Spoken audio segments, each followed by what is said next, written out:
Mike, do you think the Dallas Mavericks are better off today than they were 1 month ago? Impossible. No way. There's no way that pending Nico Harrison recruiting me another star, and the day that happens, we can change our tune. There's no way that Nico Harrison can walk in there and say, I'm a better general manager than Donnie Nelson. And there's no way Jason Kidd would ever think that he's a better coach today than Rick Carlisle. So that answer is a clear no to me. If Jason Kidd, Nico Harrison, and Mark Cuban walk into a room to recruit a free agent, do they have a better chance than Donnie Nelson, Rick Carlisle, and Mark Cuban?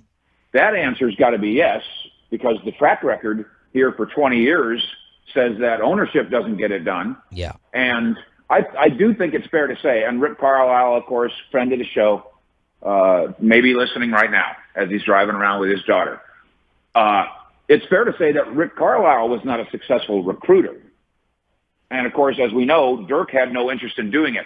Sean, if this collection of guys, because Nico's point, his whole point of being an NBA general manager is about connections with players.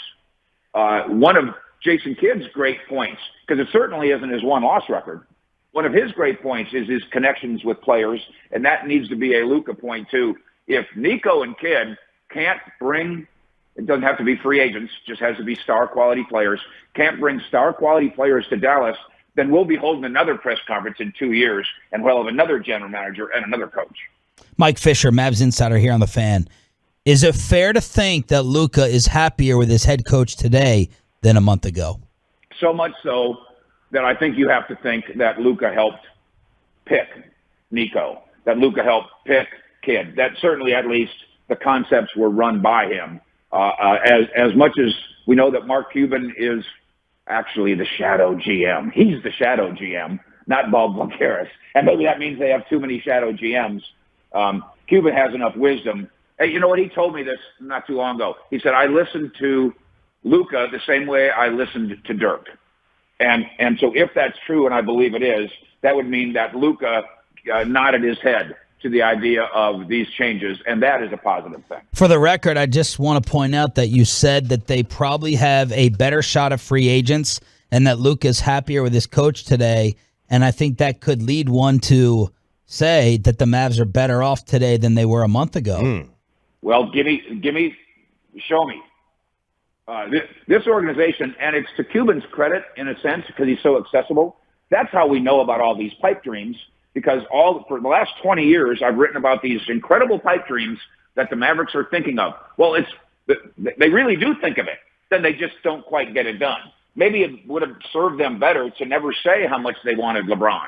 That way the audience would have been so disappointed when they never even got close to LeBron. So now, that's fine in a month from now. Show me. Show me that you have demonstrated to Dame Lillard that this place is so attractive that you tell the Portland Trailblazers, I want to be here. Show me that DeMar DeRozan wants to be here. Show me that Kyle Lowry wants to be here, and then go get it done. Fish, before we get into those guys, one of the things Windhorst did mention is that, it's been his experience that giving up on a player like KP early is not a good idea. Do the Mavericks see it the same way, you think?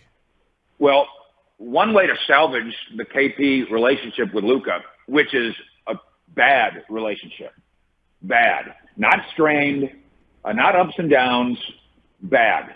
And I'm talking about off the court. On the court, you don't really see evidence of a lack of professionalism, not really, but off the court, the conflict is unprofessional. So, Chop, the first thing you got to do is figure out is this marriage worth saving? Is it savable? I would suggest that hiring J.J. Barea and putting him on this staff would be stroke number one to trying to save that relationship. He was Luka's best pal when Luka first came here, and he was Porzingis' best pal when he first came here. The fact that they had Spanish-speaking in common made J.J. Barea the Porzingis and Luka whisperer. And maybe he can fix some of that. But you're not giving up on KP, the player, if indeed you swap him out. You're giving up on the relationship between KP and Luka. And by the way, if you want to do anything in big free agency, you have to swap out Kristaps Porzingis. Salary cap wise, you can't keep Hardaway and him and add a big name free agent. So something's got to give there.